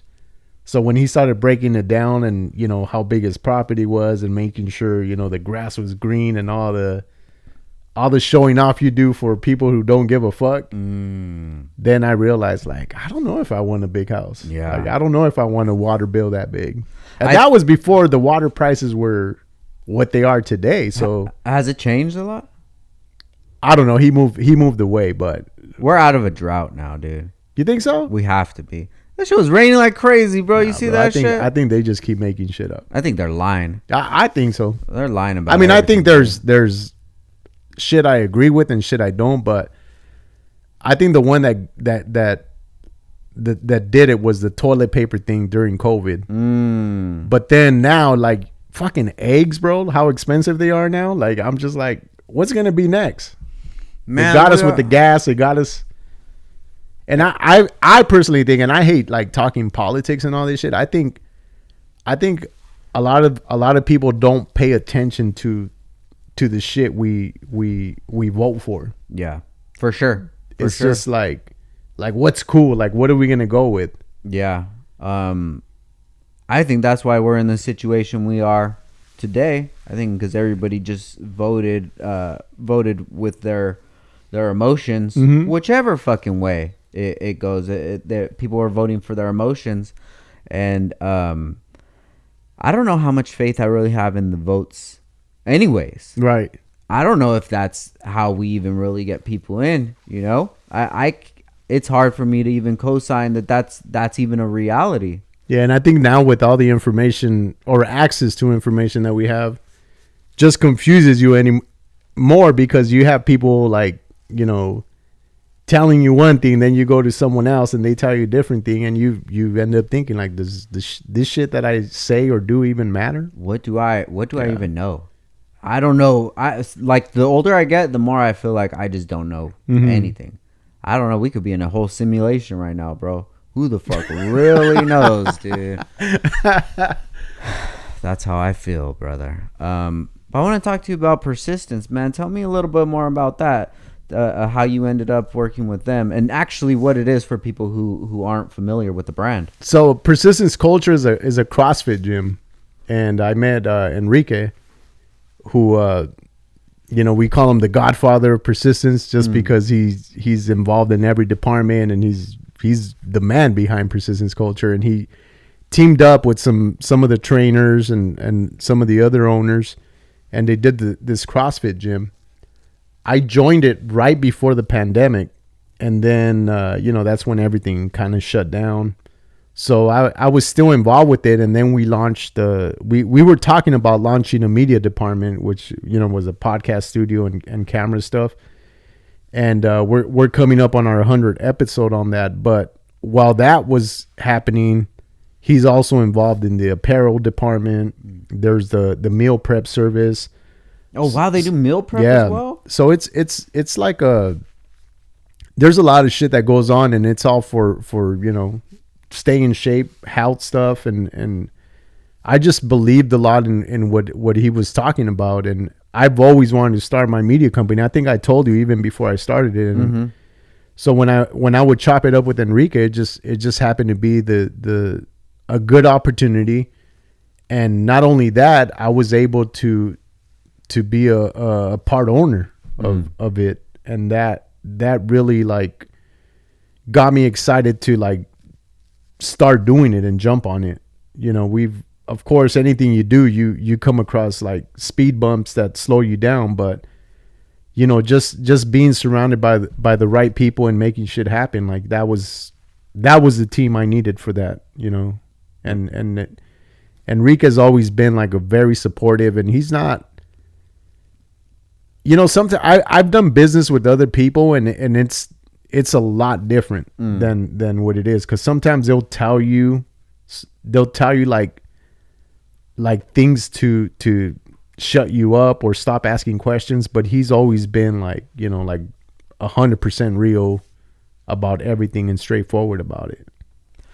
So can you elaborate a little more on that, like the difference between working with him and others? Like, what is it that is a quality that would make a good leader like Enrique? He builds us to be like him. You know what I mean? Like he's younger than me, but I learned a lot from him, bro. Like there's sometimes situations where you surround yourself with people that you think are good for you, but most of the time, looking back, like I was surrounded by a lot of yes men who would just agree with me to see what they can get or see what they can use for their benefit. Here is like we're building something, and if you're doing something wrong or you're slacking off, like yo, get your shit together. And it's not like you, for instance, like you gotta motivate yourself, because this is your shit. Yeah, like you might be able to get away with like, I don't feel like going in today, but they got it, they know what they're doing. But if you're not here let's say you start going from missing one day to missing a week. Yeah. And then like, I'm not going in this month. They got it. Like, yeah. Like business would start probably going down for you in certain areas. For sure. So I think the motivation of what comes from conversations with them or even meetings, like, bro, there's not a day that goes by where there's a group text that motivates you to get your shit together. Not just with the persistent stuff, but with life in general and other shit you got going on.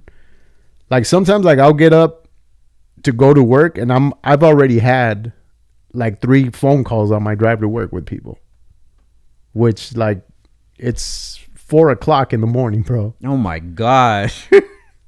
Damn. And you know who's another one that you know, sometimes like he'll call me randomly and he's all like, I knew you would answer, is Big Pep. Yeah.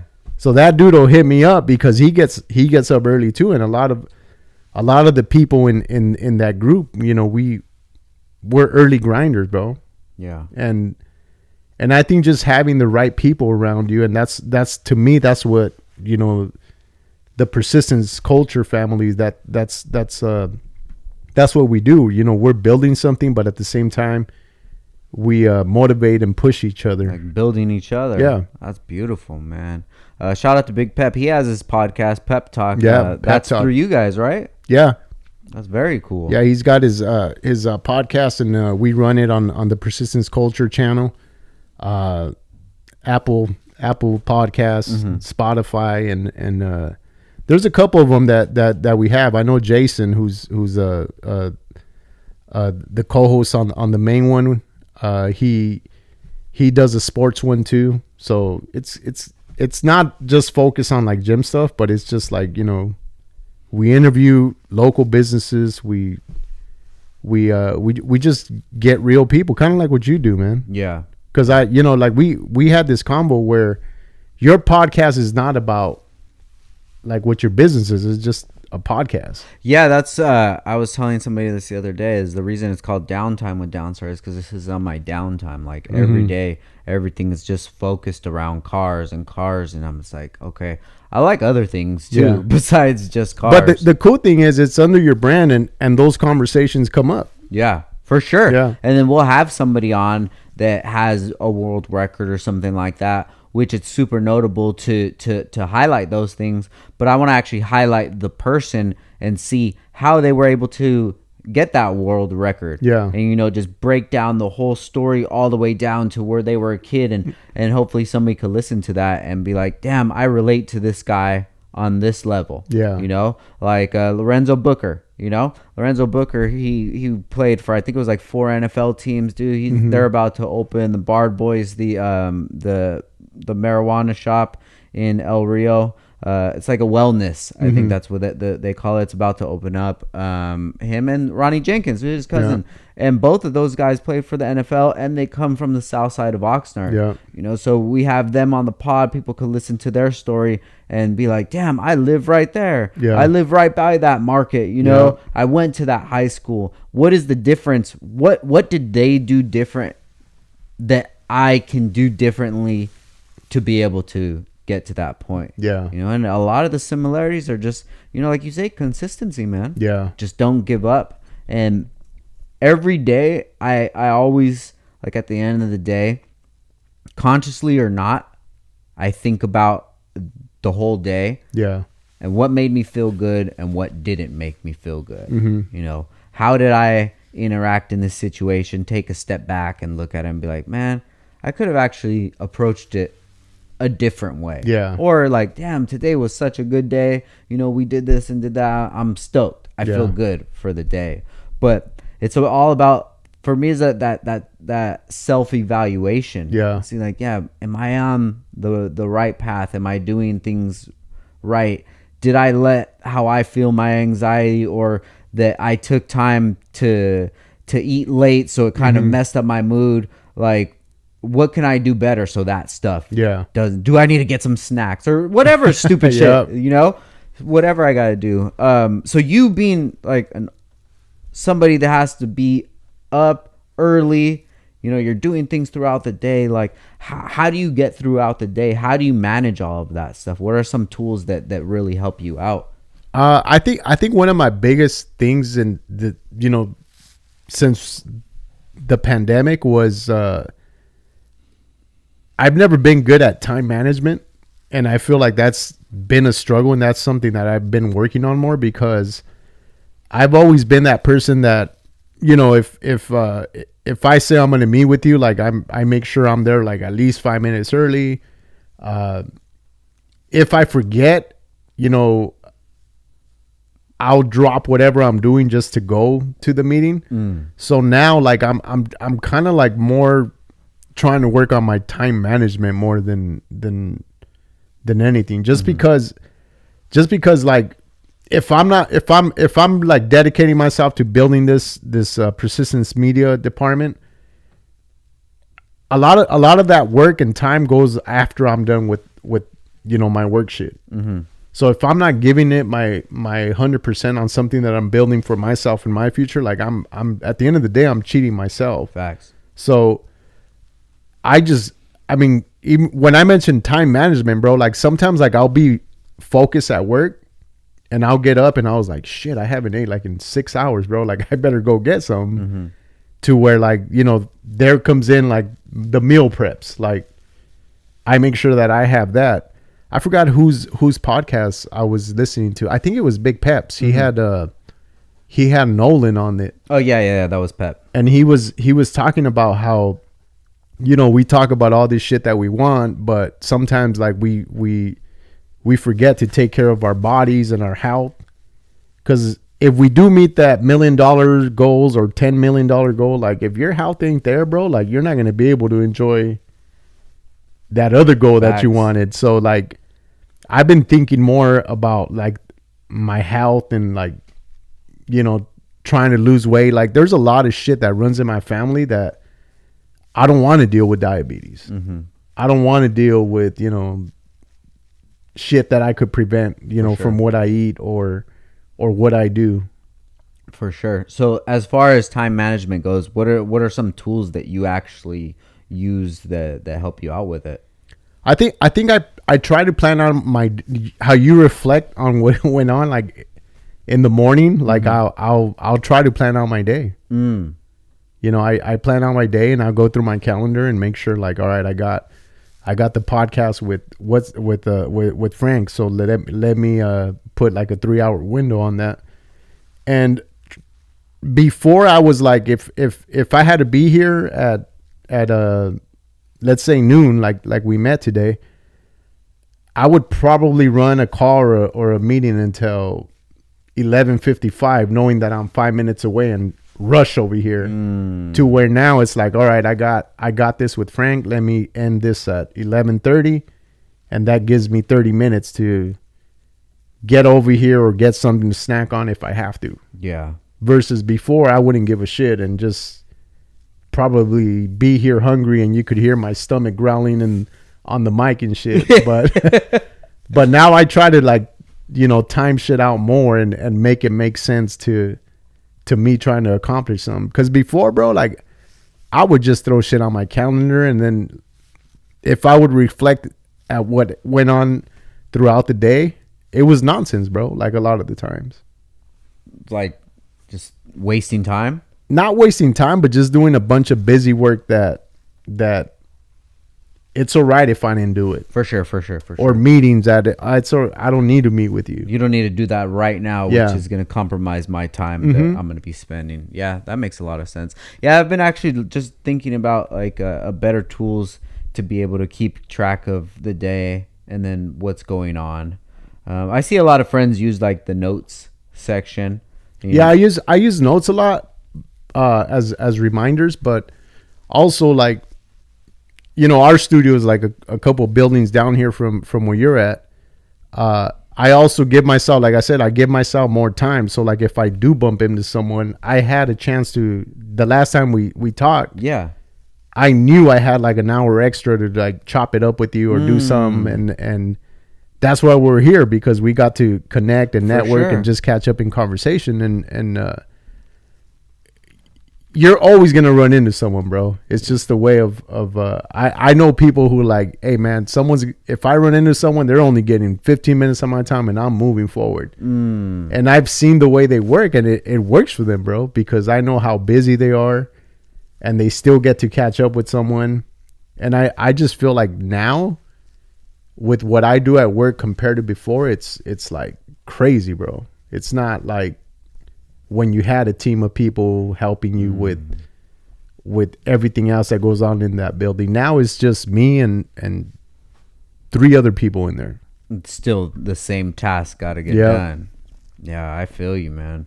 So with Persistence and the media that you want to start, the studio, what is, like, where do you see that being at in the future? I think so they've been building the CrossFit gyms. We have the Ventura location that they have, and then they have the Camarillo, Moore Park, and I know there's a couple locations that they're opening outside of the 805. So the kind of the formula, well, my vision with the media department is I want to be able to have a studio everywhere there's a gym. That way we're able to connect with these people that are coming into these gyms, because, bro, like, these when I first started going on into a Persistence, it's a lot different than when you go to a regular gym. Like, I feel like when you go to a just a gym, you know, you go in there to do what you got to do, but I feel like these gyms, you have a lot of professionals that you're dealing with. It's almost like you're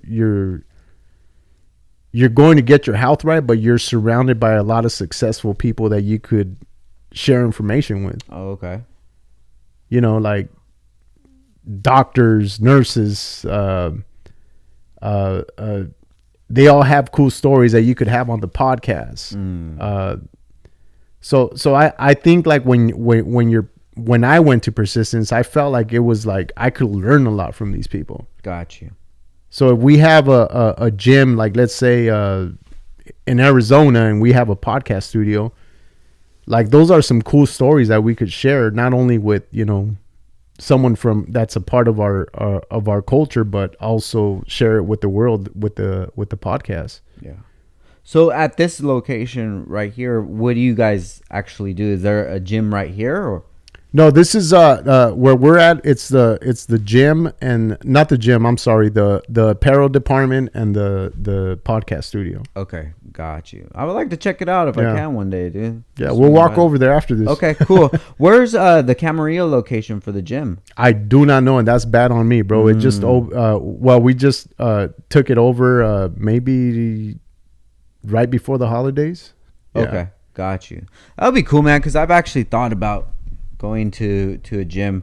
We have was it Planet Fitness right across the street. I went one time and I've paid like $90. Oh, dude, that's the way I am, dude. Like I've always signed up to gyms, but I never go.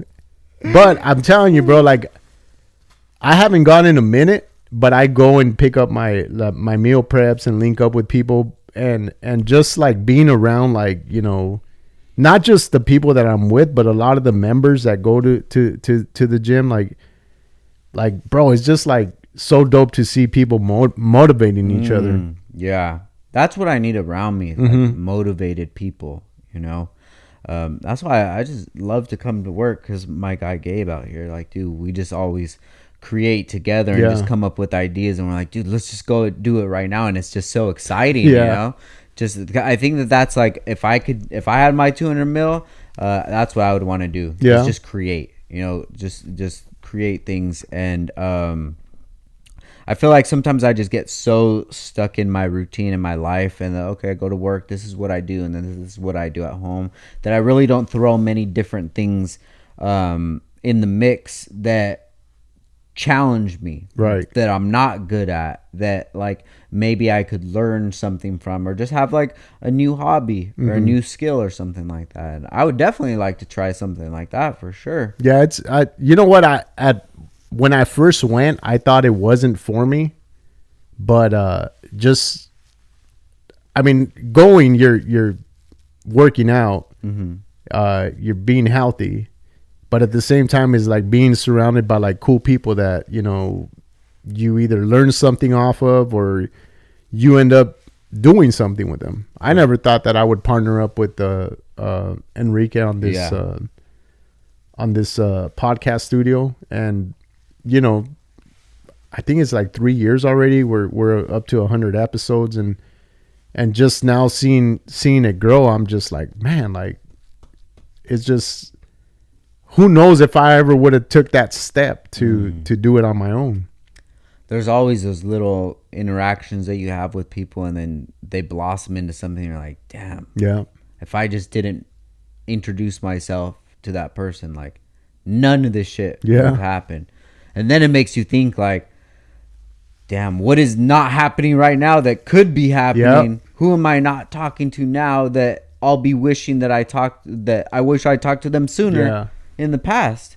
You know, and I just always look at it like planting seeds, like wherever you can, man. Yeah, I've shared that with people. I mean, sometimes like I'll talk to certain people, and bro, I love having a convo with someone, and they take the conversation further than what our convo was, especially like with an idea that they have for, you know, putting a show together or putting an event together or business.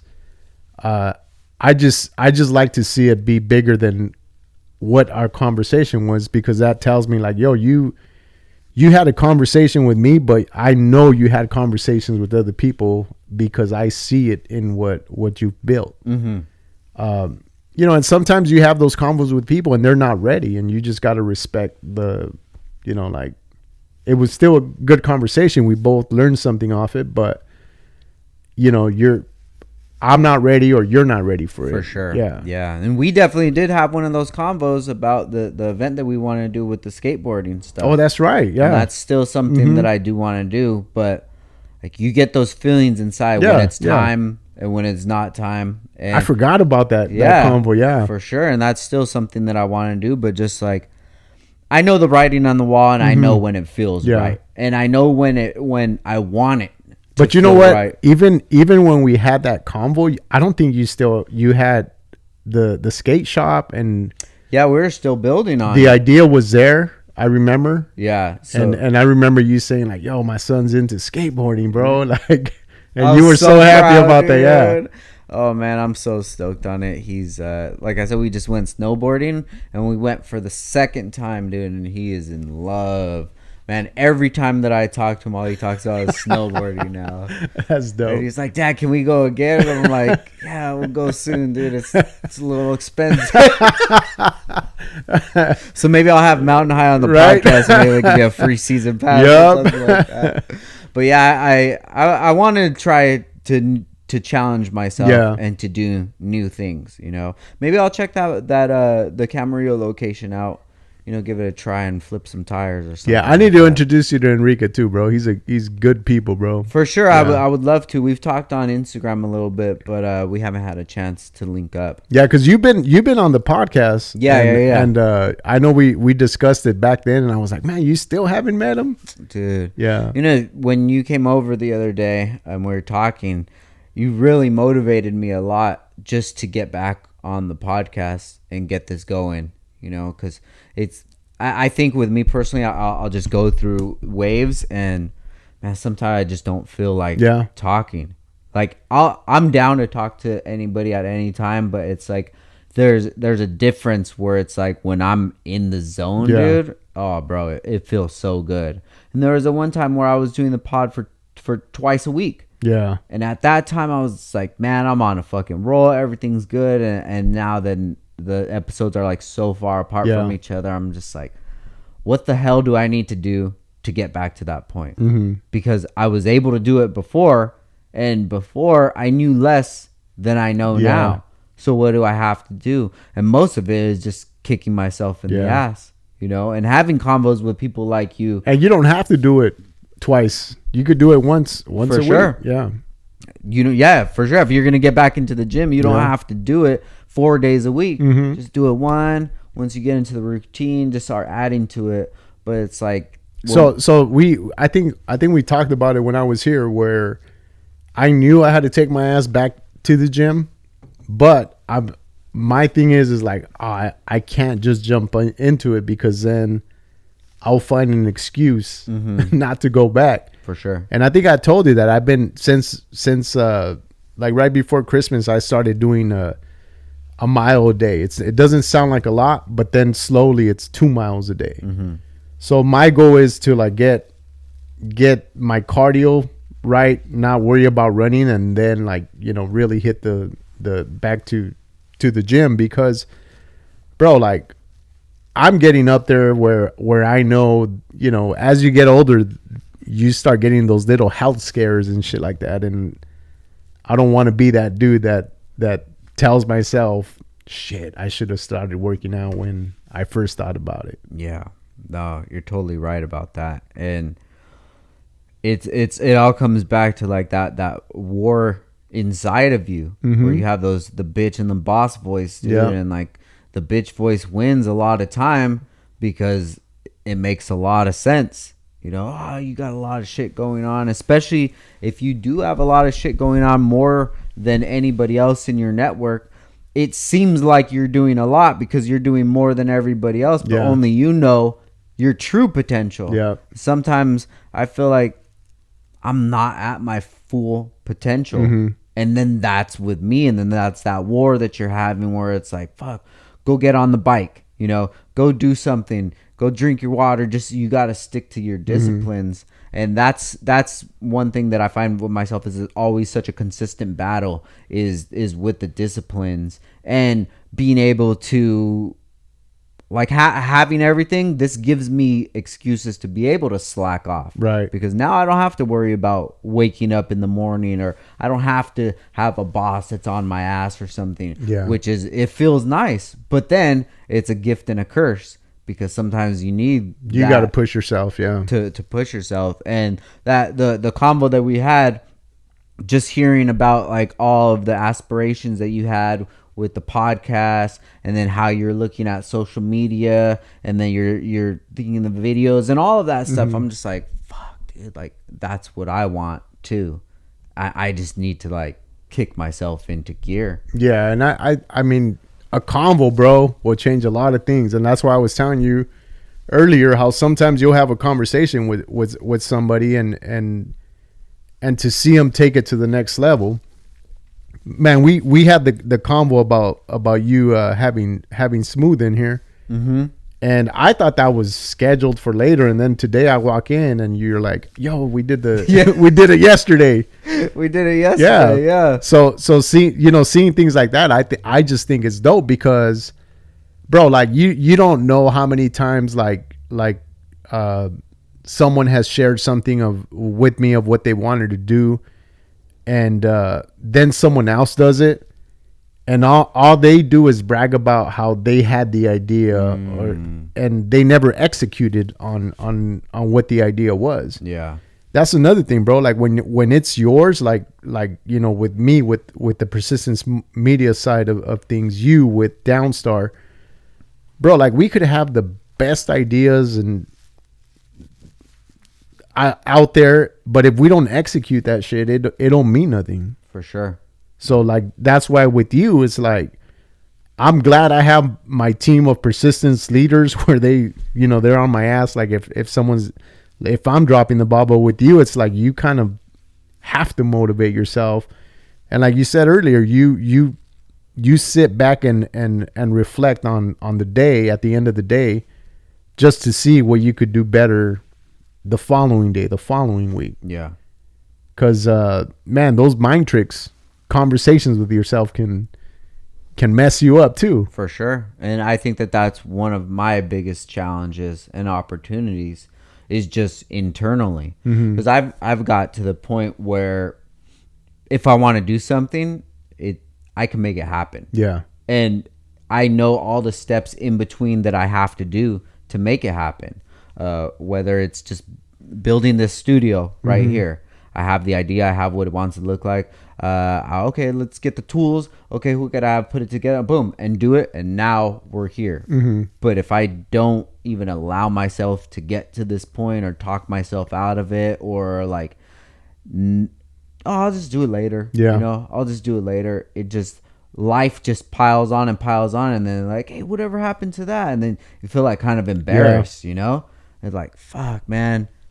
One of the things I like on, a lot of people share a lot of like comedy stuff with me, the funny reels and stuff. But one thing I like about my Persistence Culture family is I like the motivational stuff that they share, like videos. Like there was one you were talking about something similar earlier, like I believe it was Goggins, where he says like, yo, if you get up and you say like, I don't feel like doing this today, like, like fuck that, go do it. Yeah. Like, you're trying to talk yourself out of it. So I like getting stuff like that because it gets me going. Like, bro, trust me, I could talk my way out of a lot of shit. But if it's going to be something that, especially something I'm trying to build, like I want to do it. I want to get motivated. I don't want to be like the people I talk to and say like, oh, that was my idea. But, for sure, I would have done it like this. But you never did nothing in the first place. So why are you complaining about something that they executed? Yeah, no, for sure. And you say Goggins, and that's really been helping me out lately because I just listened to his newest book. And just like kicking me back into gear, and hearing sometimes like, look, I don't want to put on I get up in the morning, I'll stare at those shoes for 40 minutes and I'm like, all right, let's go, let's go. And knowing that somebody like that who runs 100 miles on broken legs still has those feelings, that makes me understand that those feelings never go away. Yeah. It's just on how you deal with them. That's what's going to change the outcome. But you're never going to stop having those feelings. Because I always feel like that little voice is just, hey, well, we could just hang out. Yeah. We could just sleep in a little bit. You could just, they'll take care of it. Yeah. You don't got to do it. And then that just turns into something. And then it turns into like me having this, I don't even know if I want to call it regret, but just knowing if I would have stuck to the podcast, the 2 a week like I was doing, we could be in fucking 400 episodes right now. And what could have come from that? But I'm still young and I'm still hungry. And like that time that I spent not doing the podcast went to spending time with my family, spending time with my daughter, and so the time was used. It just, I need to get back to building things that I have a passion for, which is like this, which is like the skate shop, which is like cars. You know, it's like sometimes it just gets so involved in regular life where I just forget, like, man, let me just go in the garage and just wrench for a while. You know, just do something for me, go for a little skate or something like that. Yeah, I think you mentioned earlier the audiobook thing. That's what I do on my drive home and on my way to work, is like I have to be listening to an audiobook every now and then. Like, you know, if I know something's going on with work stuff, like I'll have my ear on the radio station, or if just like if I have to monitor something that we're supposed to be running. But other than that, I always use my car as a way to either find something motivating to listen to, or something that I could learn something from. What are some good books that you've listened to lately? Oh man, right now, I always get like suggestions from people, or if they suggest something, I have it on my list. Right now, I'm listening to one with social media stuff. Okay. I mean, it's cool. The art of social media. Okay. Yeah, and I think the funny thing is, like, when I was listening to it, I think I had already listened to it. So there's a lot of good little reminders that you forget to do. It's sure. Not like something big, but it's like, wait a minute, I should continue to do that because it was helping me out. The Fifth Agreement. That's something that, you know, that we follow at Persistence Culture a lot. What is that about? Yo, you need to. Do you have Audible? Yeah. Yeah. You need to check it out, bro. Okay. Like it gets you thinking different on the way you focus on certain things. So it's a good book. The way that, I don't want to fuck it up. Okay, yeah. Shoot but it it's to a me. good I'll it's a good book to read, bro. I'll definitely listen to it. Someone which was the other one that someone suggested? Tribe of Mentors is another one that I started. Right now, what I have is I have my on the way to work and on the way home book. Oh, okay. So it's one the other day? So it's one because I caught myself like listening to a lot of podcasts that, you know, like comedy stuff, and you know, by the time I got home, it was cool, but you know, I could do that shit at work as my background. Yeah. So like I try to use my car as like almost like going to school, like educational purposes. Yeah, no, I feel you. I listen to a lot of podcasts.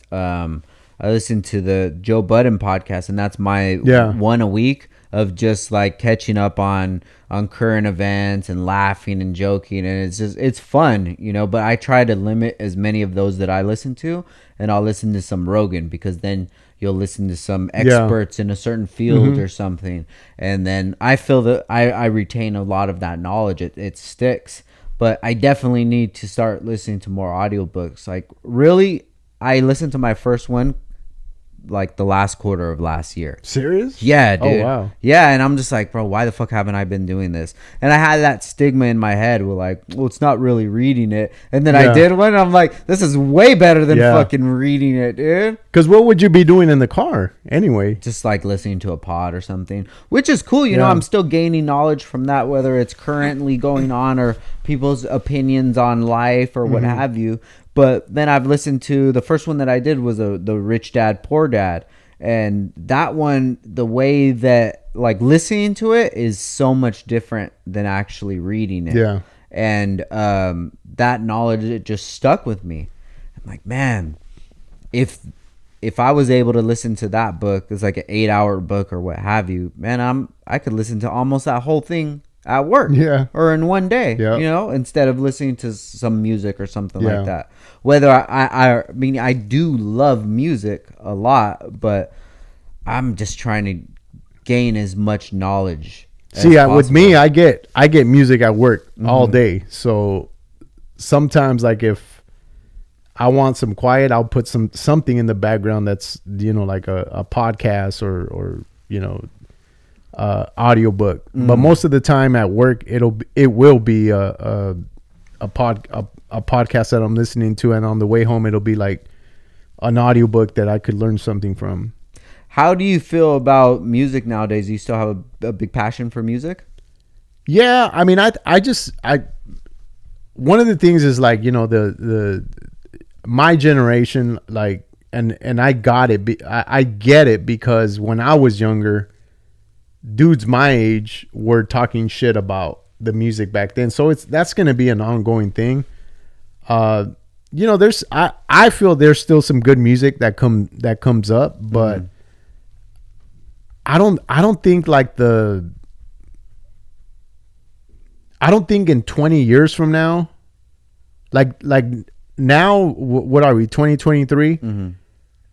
You could say, man, remember Snoop's first album? I don't feel in in 20 years someone's gonna be saying, hey man, remember Lil Nas X? Yeah. Like, you know what I mean? Like, I think it's almost like a machine where people or whoever's responsible, they're just trying to make hits to make money. Mm-hmm. Back then, like, you could tell, like, that Snoop Dogg album or that Dr. Dre album, like, that's some timeless stuff that still on our playlist after all these years. Yeah, for sure. Who do you catch yourself listening to nowadays? Right now, what do I listen to a lot? Well, of course, I got to listen to the current stuff. Yeah. I always listen to the new music on the Apple the list they create. What is the list called? Is it like a rap caviar kind of shit or something like Yeah, that? it's kind of like a rap caviar. But this is just like everything that drops. But I listen to it mostly on it's the New Music Daily, and they pretty much just put up the shit that came out that week, and they have a playlist. So I'll listen to that. That way, when I have my music meetings or talk music at work, we kind of know what music we're gonna add to the playlist and stuff like that. Mm. Because usually, I mean, we talked about it earlier, like, before radio was the way people discover new music. But since social media has been around, and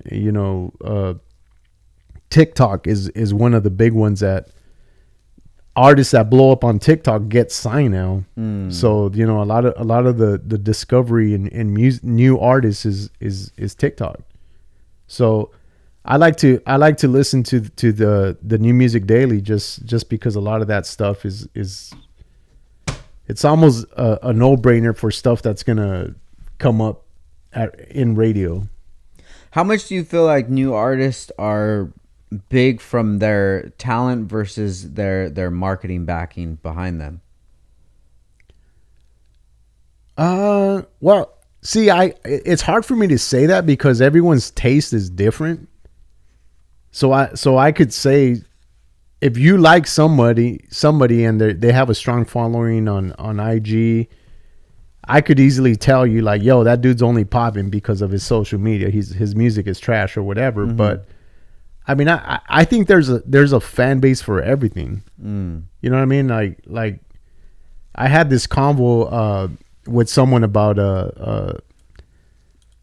it was the dude from Fools Gone Wild, Lil Mystery. How his music, like, they were just like talking smack about it, and I was like, bro, but he's doing something. Yeah. Like, he's got a fan base, bro. Like, what are you doing? Yeah, for sure.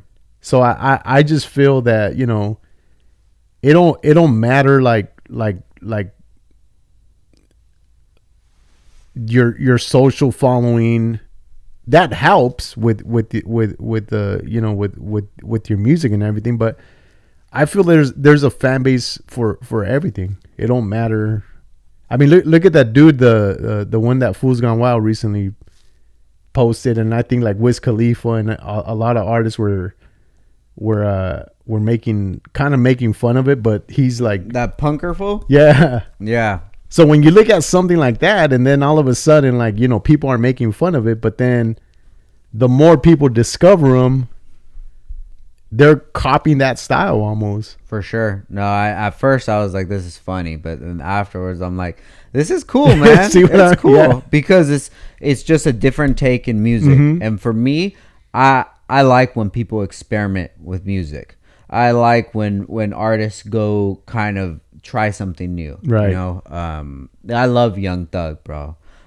Free Young Thug, man. He came out with that album. It was I think it was like Pretty Thug or Girl or something like that, and it's really like has a big country feel to it, and that's like one of my favorite albums from him, dude. And I just love it, you know. And like Kanye, like 808s and Heartbreaks and Yeezus, like both of those albums weren't well received, but I like that shit. And then Drake with his Honestly Nevermind, like.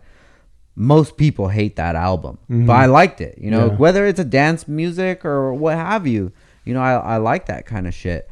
But as far as music, what do you think like the real true metric is to tell if somebody is as popular as they are? Would it be like maybe like a live show? Yeah, and I think even with that, bro, like if you have a strong following, people are still gonna show up. Like I've been to shows where the music's all right, they have a strong following, and you go to their show, and the people are there, but when you're paying attention to the performance and what they're doing, like it's horrible. But they have a fan base. Yeah. And I think people are always going to judge it. I mean, there's cats that I like, and depending on who I'm around, if they see me looking at it, whether it's their IG or their music video, you know, they'll label it a certain thing, like just based on what they're doing. Yeah. Yeah. No, for sure. I totally get that, man. And bro, and nowadays, like, you don't need a radio station, you don't need a record label. Like, you could put your stuff out there and create your own fan base, and I'm seeing that a lot with artists, independent artists, where, you know, someone who's signed might not know who that person is, but these dudes are still out there doing shows, selling out small venues and touring and making good money. Now, you being in the industry for so long, if you were in those shoes, would you want the big limelight, or would you want your core fan base where no matter what, every time you have a show, it sells out? Man, that's a hard one. I've never wanted that. Yeah. That, you know, like doing that, because I don't sing or rap or nothing, but I don't know. I feel like I would want a quick in and out, like make my money, do the big things, and then just get out, and then be more behind the scenes, helping the younger cats. Yeah, turn it into something. Yeah, I feel you. But there's cats who go where their fan base is. Like social media, the internet really helped you find your fans if you're an artist. Like, yeah, because you could break down what city you're popular in and go there. Go do shows there. Like before, like you kind of had to go do shows. Like maybe you did Arizona and there was 6 people there, and maybe you did, you know, San Francisco and it was packed. So now, like if all your merch is you know where your merch is being bought from, like those are the cities you need to go hit, because you know your supporters are there. Yeah. Now, not a singer or rapper, what would you want to be if you could? Baseball player or something like that? What would something be that you've always had interest in? Soccer. Yeah. No way. Did you play when you were a kid? Yeah. How long did you play for? I think till like 20, 21. Oh shit. Yeah. So when did you start? Oh, probably like 6 years old, 6 years old. Did you play club? I played club as when I was older, but I did the AYSO and high school stuff and junior high stuff. But I think once I got to high school is when I started playing club. Where'd you play at? Ventura. Oh, okay. So how was your soccer? How was soccer throughout high school? Uh in high school I played like my freshman year, and like when you don't make the the varsity you get mad. So Yeah, I focused more on the club stuff. Got you.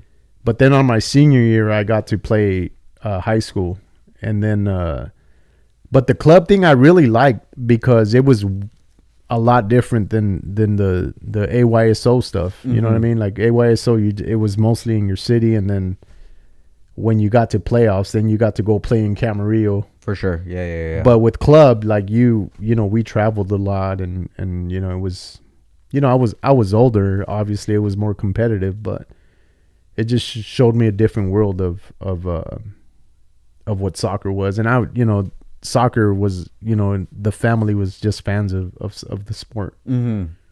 Yeah. But I wish I would have took that more serious. So do you remember what it was that kind of took your interest away from it? The teenage stuff, you get friends, a girlfriend, and Yeah. you kind of forget about certain things. I mean, I've seen that with a lot of people, bro. People that are talented in like sports, and once they get a girlfriend or they discover partying, and that kind of takes away from what you're good at. Yeah. Yeah, that shit's always so attractive, Yeah. and it feels good at the time, but you're definitely giving up a lot of stuff. Yeah. Yeah. My son, he's actually, he's been in club probably at least 8 years Yeah. now. Yeah, now he's playing in CAM. This is his second year. He's playing he's on JV now for CAM. Okay. Yeah, and he loves soccer, man, and I love that he loves it, and I just don't want anything to take him away from that stuff. Right. He has a really good head on his shoulders, and I think it lends to the way that we interact with him, and we let him know what to do, what not to do, and the reasons behind those kind of choices, and then when he starts to see what we say, why you said it, yeah, then it's like, oh, okay, they're not just telling me this because they're like trying to be a dictator, and I just want him just to do what makes him happy, right? And soccer really makes him happy. He was on Oaks. It was BF310. Now it's Oaks FC, and shout out to his coach Will. He's great coach, man, and he's been there ever since Christian was young, and treating him like a friend, right. And helping him out, and that stuff is good, man. It sets the kids up, and it gives them that kind of motivation, and show them like, look, this hard work that you put in really it really. So he does club and high school. Yeah, so right now he's on break from club because they don't mix them up. Yeah, when school soccer's going. But club's definitely the main focus. Yeah, for sure. And it's so different watching them play club versus play at high school. Yeah. Club is like crazy, man. They play so good. Did you ever like travel for to go watch a soccer game like in a different country or anything like that? No. I mean, I've been to games. I think it was 94 when the World Cup was out here. I know I went to like 2 games. Oh wow, where was that at? US, and then they had some of the games in. I went to one at in Fresno, and I think one in LA. Oh okay. Yeah. Oh, that's sick. Yeah, we were just watching. Well, Ashley, my wife, and my son, they were watching the World Cup, and they were so stoked on it. And then I watched like the last game. I'm like, oh shit, this is crazy. The penalties and all that. Yeah, it was cool, man. So soccer, dude. So you taking them to the World Cup when it comes here in when is it, like 4 years? Is it? Yeah. Yeah, I'll definitely go with them, dude. Like I love sports just for the whole atmosphere, seeing everybody so pumped. But I won't sit and watch a game Like I won't watch baseball or football or anything like that. But you'll go to. But I'll go. Yeah. Yeah, for sure. I love to go to a Dodger game just to go. Mm-hmm. I don't know who's batting or what. I don't know what the fuck's going on. You just like being there. I'll just be there, dude, and just like people watching, and yeah, That's dope. just having experiences, man. But when's the last time you played soccer? Oh man, it's when they invite you back to high school. I did it maybe 8 years ago. Oh yeah, Yeah, and you didn't have it no more. I was just out of shape, and I'm just like, yeah, this ain't for me. It's good to tap into those old hobbies though, man. Yeah. That's why when I got back into skateboarding, dude, I opened a box where I was just like, See, I used to skate like in 8th grade, like through like my freshman year, and I still would do it like randomly. And then one time there must have been like a 5 to 6 year that I didn't touch the skateboard or anything, and I tried to get on it like I still knew what I was doing, and I fell, and I was like, all right, that's it, bro. That's like I'm not getting on this no more. yeah. Yeah. What was it about skateboarding that you liked when you were younger? Just being around my friends, they were all skaters, and that was kind of like the thing to do back then, and skateboards weren't as expensive as other things that we wanted. So being able to go with my friends early in the morning and just exploring the 805, bro. Like we used to jump on the scat bus and go skate Ventura, go skate the mall, just go skate everywhere. Bro, those are good times, man. I remember that, dude. And bro, this is like with no phone, so like mom didn't know where the hell you were at, or nobody that was taking care of you. You just knew you better be back home before the sun went down. What a trip, dude. Yeah. I could never do that, to not know where my kid's at. Yeah. That's how I am now. I mean, now I have adults, but when I was in 7th, 8th grade, like I was very protective of like where my kids were at. For sure. And just thinking back, like I could have been wherever. Yeah. And I remember sometimes where I was just like, fuck, I'm far, bro. Yeah. I'm fucking far right now, bro. Dude. There was a time where we went to the mall and we took the scat, but there was a bus. So the bus dropped you off in Saticoy, and then you had to jump on another bus, and then that bus went to Santa Paula, Fillmore area. But we had missed the bus from Saticoy to Santa Paula, so we had to like take telegraph on our skateboards all the way to Santa Paula, bro. Oh shit, dude. That's a mission. Yeah, so that was it was crazy because we obviously wanted to get there before it got dark, but it was like little missions like that bring back a lot of good memories. Do you think you could have those missions nowadays? Like just like a random one? Not even that, just something? I haven't had one in so long, dude. Just like some random ass. No, bro. I always think about, especially like now that I'm fucking responsible, like I always think of like what I could be doing to not having to do it on the weekend. You know what I mean? Yeah. Sometimes I just want to have like a little mission. It's funny. I was talking to someone. I feel like those, what are those insurance commercials? Which ones? Where they say that you're acting like your dad now. Oh. Like, every time I see those, I'm like, oh shit, that's me, dog. And then me on the other hand, I'm trying to do everything I can to feel like a fucking kid again, bro.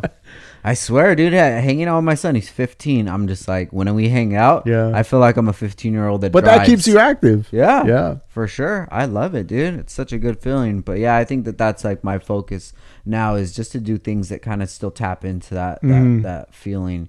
Because like, you don't have to be an adult as long as you're taking care of your responsibilities. So I want to do like those little things that are just still make you happy. I think too, like the way we used to look at our parents when they were our age, it's a lot different now, bro. For sure. Like, I remember when my dad was in his 30s, and I was like, man, that fucker's old. He's old as fuck. But now, like, you look at a 35, 45-year-old, like, everything's changed from like, you know, the fashion sense and what people are doing. Yeah. Like there's a dude, Christian, who's I think he's the oldest of the Persistence crew. And bro, he's like one of the most fit dudes out of everyone. Oh, really? There, and it's just a trip, man. Like, because I always tell people this, like, age discrimination is a thing, bro. Like, nice. Especially like with the youngsters, like they always use that as a thing with a lot of the older dudes, and just say like, oh, he's old anyway, like type of shit like that. But I'm just like, man, if you're good at something, you're good at it, bro. Like it doesn't matter. No, for sure. And just about the age, man, seeing people that are older now, when I see that, I'm like, bro, I hope I can make it to your age, dude. You know, when I hear people that are like, man, my grandpa passed away. How old was he? He was 90. I'm like, that motherfucker's lucky as fuck, dude. 90 years old. That's a blessing, bro. I want that, dude. I want that blessing, man. Yeah. And I still want to just feel young. 9-year-old skater skating. That's content, dog. That's content. I'm pretty sure there's one out there, bro. I know. I'm a sponsor him, dude.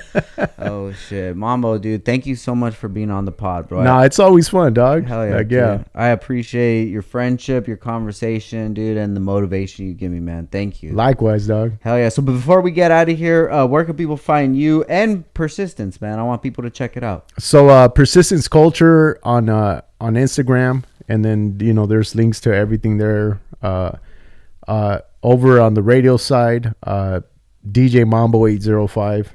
There's links there to everything on Instagram too. So hell yeah. Yeah, and then every Monday through Friday, 6 to 10 a.m., download the Q95.9 app, and you could listen anywhere. And then go to Facebook and check out the dilemmas. Oh, yeah. And feel better about your life. Like, way better about your life. My life feels fucking good right now.